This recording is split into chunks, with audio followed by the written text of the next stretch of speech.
The Children's Crusade of 1212, thousands of kids disappeared. In 1212-year-old Stephen of Cloyes claimed that Christ had appeared to him in the French countryside, commanding him to lead a peaceful crusade of children to reclaim Jerusalem. Unlike the violent adult crusades that had failed repeatedly, Stephen preached that pure innocence would succeed where armed knights could not. The message spread like wildfire through medieval Europe. Thousands of children abandoned their homes and families, convinced their spiritual purity would part the Mediterranean Sea and allow them to march dry-footed to the Holy Land. Boys and girls as young as 7 joined the movement, carrying crosses and singing hymns as they marched southward through France toward the ports. The journey became a nightmare of starvation, disease, and predatory exploitation. Many children died from hunger and exhaustion along the roads. When the survivors finally reached the Mediterranean coast, the sea remained unchanged. No miracle occurred. Stranded and desperate, the children became easy prey for slave traders who shipped them to North African markets. Others fell into prostitution or died in foreign lands. Very few ever returned home, creating one of medieval Europe's most documented tragedies involving the systematic disappearance of thousands of young lives. Yet medieval religious disasters would pale beside what happened when modern industrial negligence created an entirely different kind of catastrophe. 20 real historic events more terrifying than any horror movie. Imagine discovering that the most terrifying stories from your worst nightmares actually happened to real people throughout history. Tonight we're examining 20 documented historical events that prove reality can be far more horrifying than any fictional horror film. You'll hear about an isolated German farmhouse where a killer lived among corpses for days, a perfectly preserved ship found drifting empty across the Atlantic, and pioneers trapped in mountain snow who faced unthinkable choices to survive. These aren't urban legends or ghost stories passed down through generations. These are meticulously documented tragedies, mysterious disappearances, and unexplained phenomena grounded in court records, forensic analyses, and eyewitness accounts. Each case will challenge what you thought you knew about the limits of human experience, and at least one will defy every rational explanation you can imagine. The Mary Celeste, ghost ship found perfectly preserved. The boarding party discovered a vessel frozen in time. The cargo of denatured alcohol remained untouched and properly secured. Personal belongings sat exactly where their owners had left them. Half-eaten meals lay abandoned on tables. The captain's log ended abruptly 9 days earlier with no indication of distress or danger. Yet every soul aboard had vanished without explanation. On December 4, 1872, the crew of the merchant vessel Dei Grazia spotted something unsettling near the Azores Islands. A ship drifted silently through the Atlantic swells, its sails partially set but moving without purpose or direction. This was the Mary Celeste, and what they found aboard would become maritime history's most enduring mystery. Evidence pointed to hasty abandonment.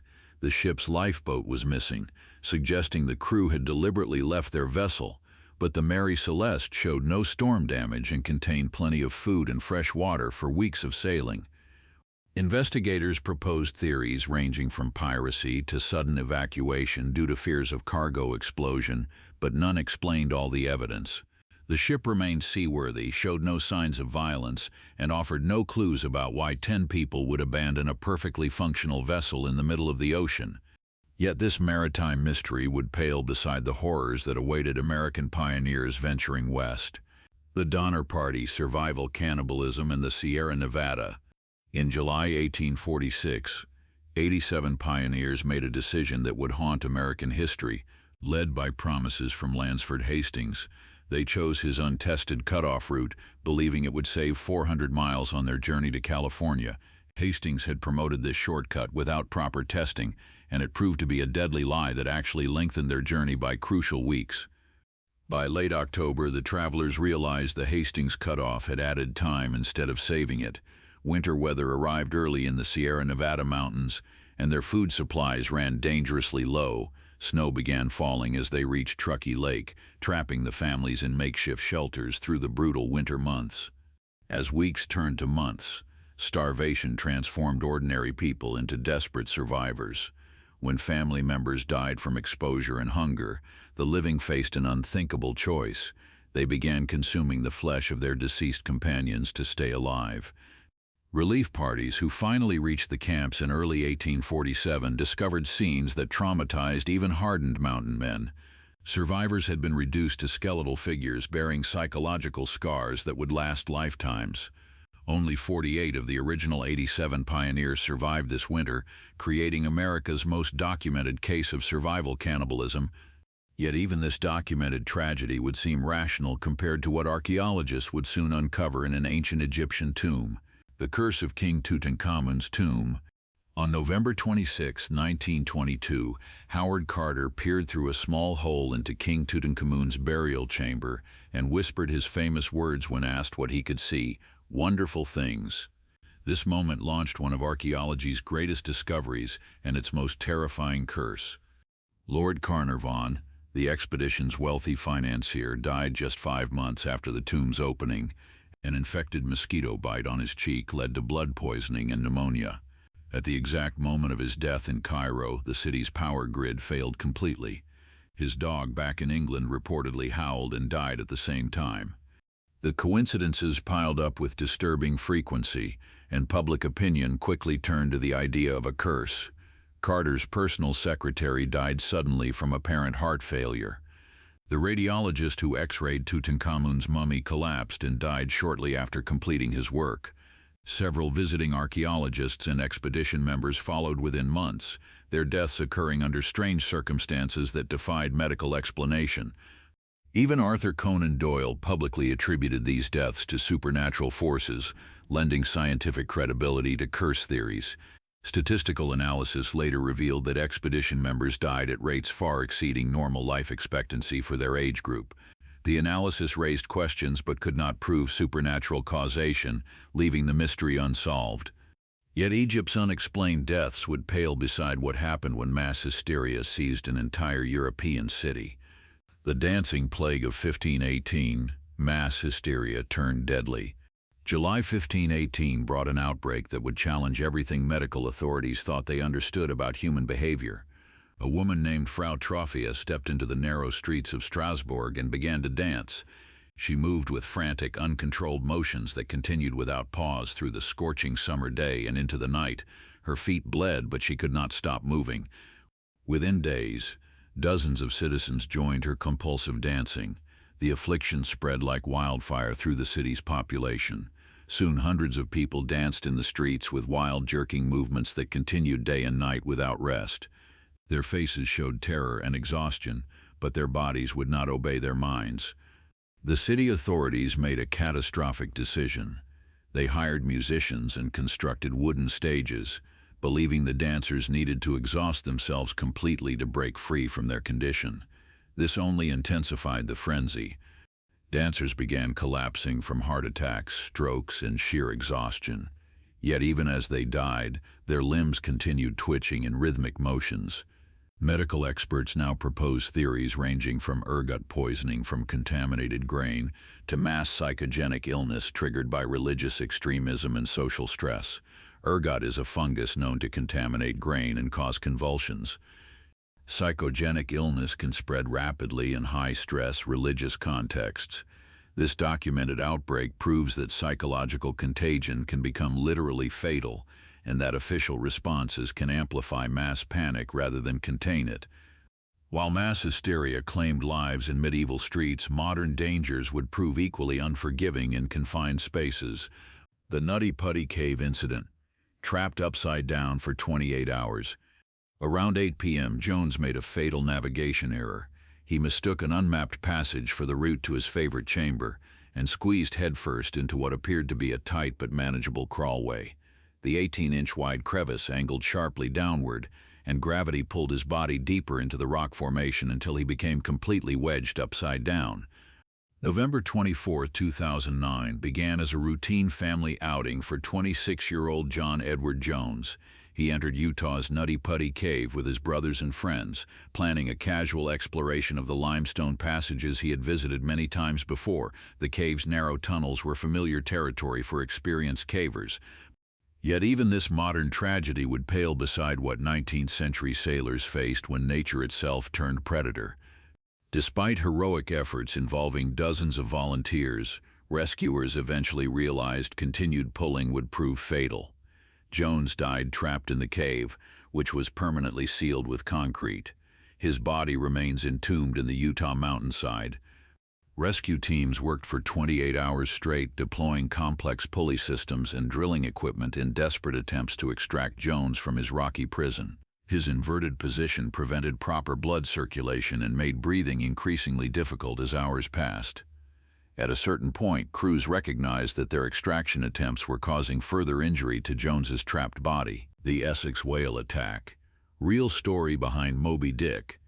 On August 12, 1819, the whale ship Essex departed Nantucket Island with 20 crew members expecting a routine 2-year hunting expedition in the Pacific. Captain George Pollard, Jr. commanded an experienced crew aboard a sturdy vessel designed for the dangerous but profitable business of harvesting sperm whale oil. 15 months into their voyage, on November 20, 1820, an enormous sperm whale attacked their ship without provocation. The massive creature deliberately rammed the Essex twice, crushing the hull and sending the vessel to the bottom of the Pacific Ocean. The crew found themselves 1,000 miles from the nearest land, with only 3 small boats and minimal supplies. Their 90-day ordeal at sea became a descent into horror. As starvation and dehydration took hold, the men's psychological condition deteriorated rapidly. When crew members died, the survivors consumed their flesh to stay alive. Eventually, they drew lots to determine who among the living would be killed to feed the others. First mate Owen Chase published a contemporary account of their experience that later inspired Herman Melville to write Moby Dick, making this the most thoroughly documented case of survival cannibalism in maritime history. Yet even this maritime horror would pale beside what happened when religious authorities made catastrophic decisions about preserving the dead. The funeral of Pope Pius XII exploded during procession. When Pope Pius XII died in October 1958, he left specific instructions that his body should remain unaltered by traditional embalming procedures. The Vatican's personal physician, Dr. Riccardo Galeazzi Lissi, decided to experiment with an untested preservation method using aromatic oils, resins, and plastic wrapping instead of proper chemical embalming. Rome's unusually warm autumn weather created the perfect conditions for disaster. During the lying-in-state period, the Pope's body began decomposing rapidly despite the experimental treatment. Visitors noticed a growing smell emanating from the ornate casket as thousands filed past to pay their respects. The funeral procession on November 9, 1958, became a nightmare that shocked the Catholic world. As pallbearers carried the coffin through St. Peter's Square, the Pope's chest cavity suddenly imploded with an audible sound. His corpse turned bright green before the horrified eyes of thousands of mourners and international dignitaries. Vatican officials scrambled to manage the unprecedented crisis as photographers captured images of the decomposing pontiff. The experimental preservation had failed catastrophically, creating one of the most grotesque public spectacles in modern religious history. Dr. Galeazzi Lissi faced professional disgrace, and Vatican funeral protocols changed permanently. How did an experiment become a public nightmare? Yet this documented failure would pale beside mysteries that defied all rational explanation in the frozen wilderness. The Dyatlov Pass incident. 9 hikers died mysteriously. In January 1959, 9 experienced hikers led by Igor Dyatlov began what should have been a routine Category 3 winter expedition in Russia's Ural Mountains. These skilled mountaineers and skiers planned a 3-week trek through some of the most challenging terrain in the Soviet Union. They expected to return to Versailles by February 12th, but they never arrived. 3 weeks later, search parties discovered their tent on a remote mountainside, cut open from the inside with knife slashes. The scene suggested panic and urgent evacuation. Personal belongings, boots, and warm clothing lay abandoned inside the tent, while footprints in the snow showed the hikers had fled barefoot into -30-degree conditions. The bodies scattered across the mountainside revealed disturbing forensic anomalies that researchers continue to debate. Some victims suffered severe internal injuries, including fractured ribs and skull damage, yet showed no external trauma or signs of struggle. Reports of high radiation levels on clothing items and missing eyes and tongues have various interpretations among investigators, adding layers of uncertainty to an already complex case. Soviet investigators concluded an unknown compelling force caused the deaths, but decades of theories from avalanches to military experiments have failed to explain all evidence completely. This frozen mystery would eventually inspire countless investigations, yet even documented royal murders from centuries past would prove equally resistant to definitive answers. The princes in the tower, royal children who vanished.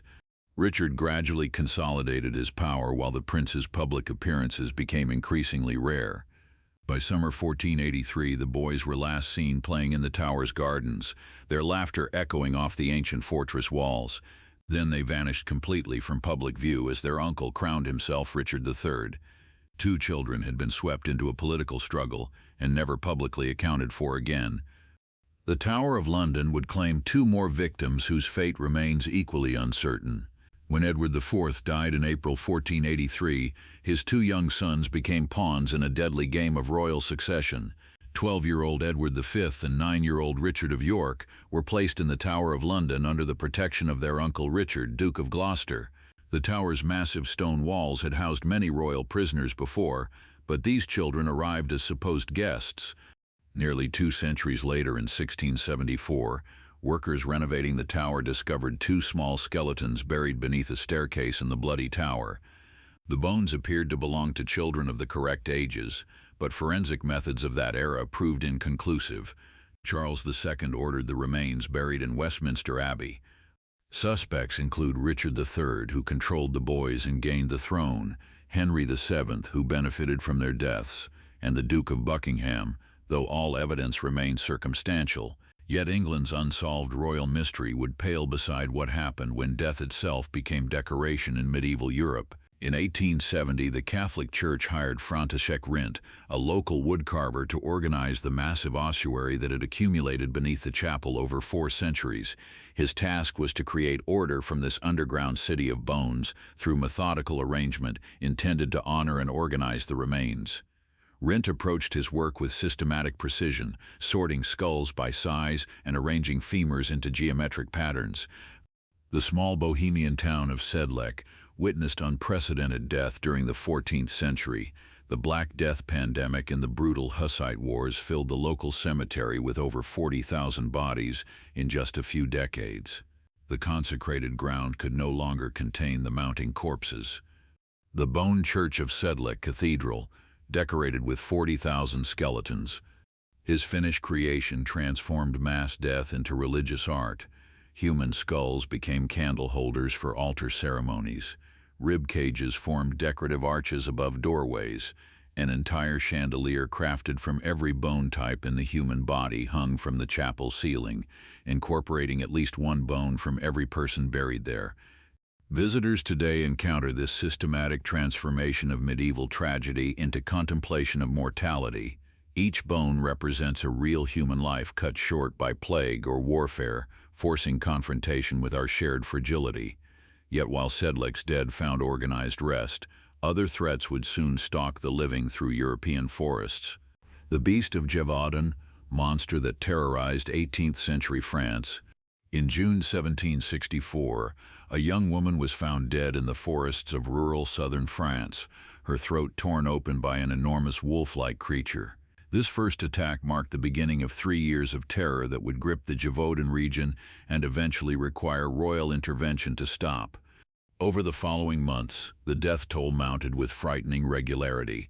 More than 100 people died and roughly 300 suffered attacks from a predator that displayed intelligence far beyond any normal wolf. The creature targeted humans almost exclusively, ignoring livestock that would provide easier meals. It showed no fear of large groups and seemed to possess an almost supernatural cunning in avoiding traps and hunters. King Louis XV launched the most expensive hunting campaign in French history, deploying thousands of soldiers and professional hunters across the mountainous terrain. Despite this massive mobilization of royal resources, the attacks continued unabated. The creature's unusual size and behavior sparked competing theories ranging from rabid wolves to escaped exotic animals to actual werewolves stalking the countryside. None of these explanations fully resolved the animal's apparent intelligence and systematic pattern of attacks, creating legends that spread across Europe. While rural France battled mysterious predators in its forests, industrial dangers would soon emerge from an entirely different source. The Radium Girls, workers poisoned by glowing paint. The 20th century would bring new forms of workplace horror, as industrial progress outpaced safety knowledge. In 1917, young women across New Jersey entered factory buildings each morning to perform what seemed like delicate, even glamorous work. They painted watch dials with radium-based luminescent paint, creating timepieces that glowed in the dark for soldiers fighting overseas. The factory supervisors taught these workers to shape their brush tips with their lips, creating fine points for precise painting. The women had no idea they were consuming deadly radioactive material with every brush stroke. As months passed, their bodies began showing horrific symptoms. Their jawbones rotted away in a condition called radium jaw. Their teeth fell out spontaneously, bones fractured from simple movements as radiation destroyed their skeletal systems from within. Company executives knew radium's dangers, but assured workers the paint was harmless, even claiming it provided health benefits. Meanwhile, these same executives protected themselves with lid aprons and tongs when handling radium. The workers' bodies became so contaminated they literally glowed in the dark, their bones and breath emitting radioactive light visible in photographs. Their lawsuit against their employers established workers' rights to sue for occupational diseases, fundamentally changing American industrial safety laws.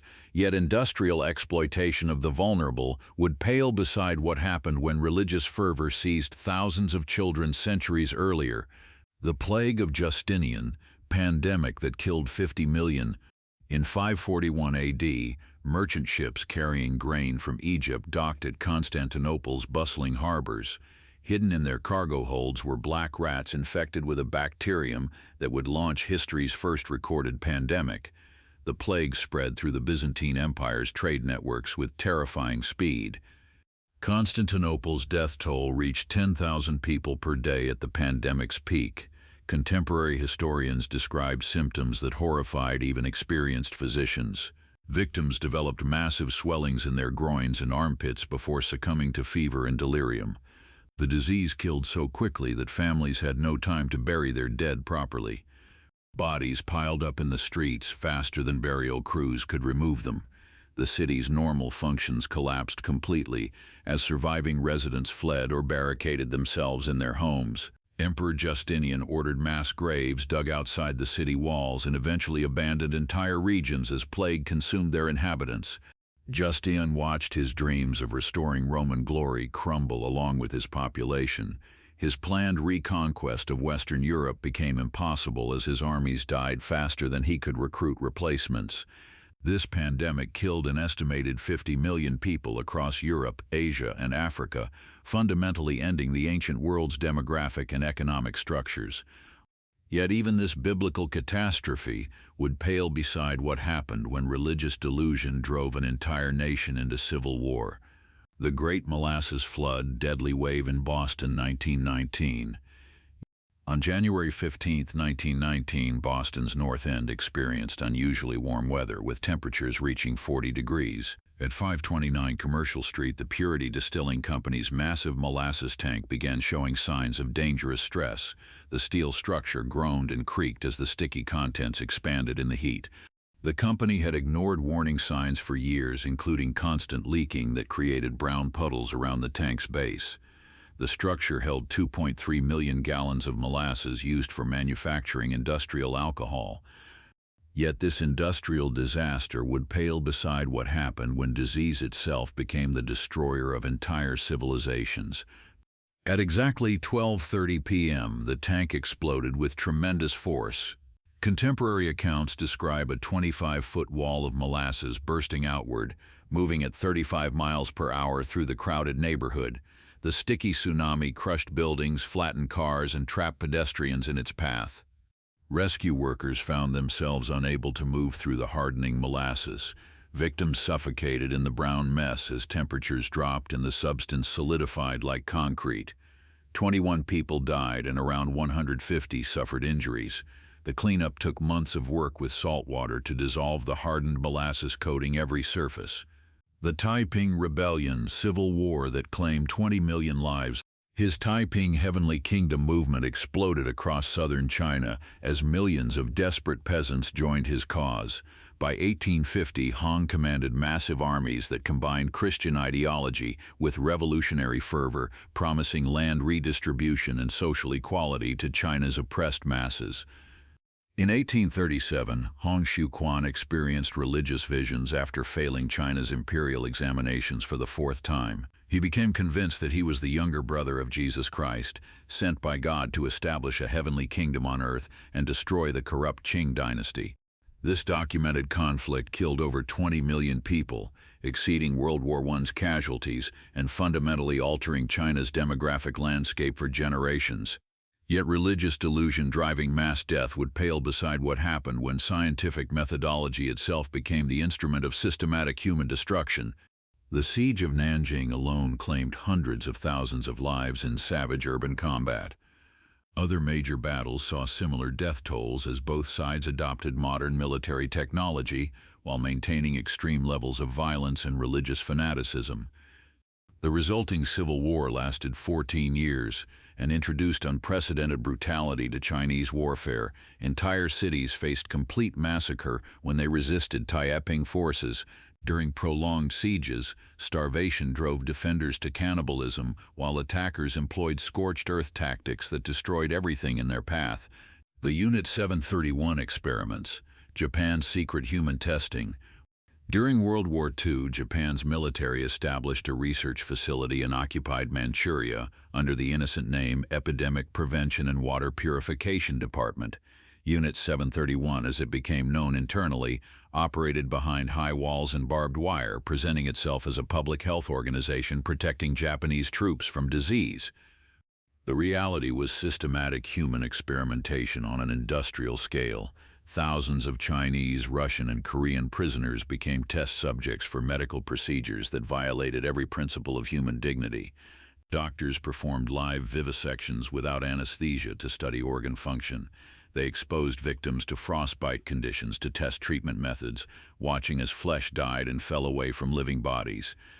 Biological weapons testing infected prisoners with plague, anthrax, and cholera. Surgical procedures were conducted on conscious victims to observe their responses. The clinical documentation of these experiments represents one of modern history's most thoroughly recorded examples of state-sponsored medical torture.